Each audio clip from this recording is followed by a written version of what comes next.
મોદીના નેતૃત્વમાં નાણાપ્રધાન નિર્મલા સીતારમણે રજૂ કરેલ બજેટ સંદર્ભે મુખ્યમંત્રી ભૂપેન્દ્રભાઈ પટેલે પ્રતિક્રિયા આપતા શું કહ્યું, આવો સાંભળીએ। વડાપ્રધાન શ્રી નરેન્દ્રભાઈ મોદીના નેતૃત્વમાં નાણામંત્રી શ્રીમતી નિર્મલા સીતારમણજીએ રજૂ કરેલું મોદી 3.0 સરકારનું બજેટ વિકસિત ભારત 2047ના સંકલ્પને પાર પાડવામાં નવી ચેતના આપનારું બજેટ છે।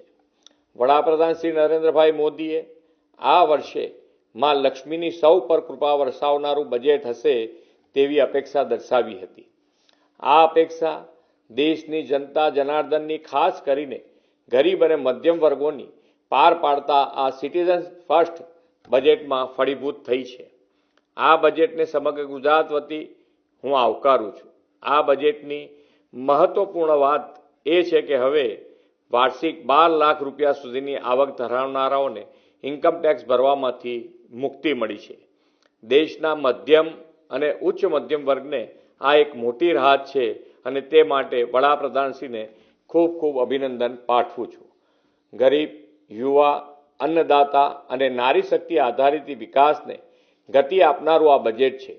એગ્રીકલ્ચર, એમએસએમઈ, ઇન્વેસ્ટમેન્ટ અને એક્સપોર્ટ્સના 4 એન્જિનને ગતિ આપનાર મહત્વપૂર્ણ વિષયો આ બજેટમાં આવરી લેવાયા છે।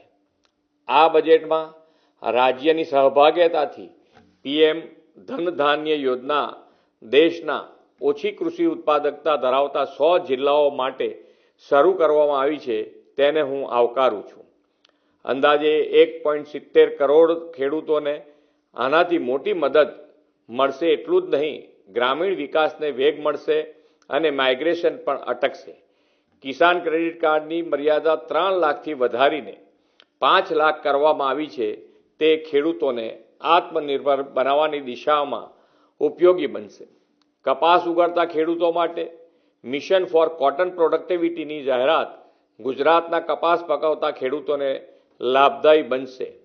મેરીટાઈમ ઇન્ડસ્ટ્રીઝ માટે લાંબા ગાળાના ધિરાણ માટે ₹25,000 કરોડના પ્રાવધાન સાથે મેરીટાઈમ ડેવલપમેન્ટ ફંડની સ્થાપનાની જાહેરાત કરવામાં આવી છે।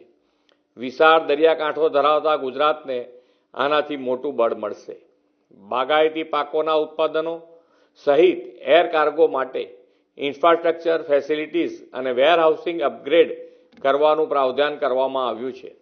ગુજરાતના બાગાયતી પાકોના ઉત્પાદકો માટે આ પ્રાવધાન ઉપયોગી બનશે। એમએસએમઈ સેક્ટરમાં જે પ્રોત્સાહનો આપવામાં આવ્યા છે તેમાં એમએસએમઈની વ્યાખ્યા વ્યાપક બનાવવામાં આવી છે। ગુજરાતના એમએસએમઈને આનાથી વિસ્તૃત બનાવવામાં ફાયદો થશે। એટલું જ નહીં, 5 લાખ મહિલાઓ, અનુસૂચિત જાતિ અને અનુસૂચિત જનજાતિના ઉદ્યોગ સાહસિકોને પ્રોત્સાહનથી એમએસએમઈ સેક્ટરમાં મહિલા સહભાગિતામાં વધારો થશે।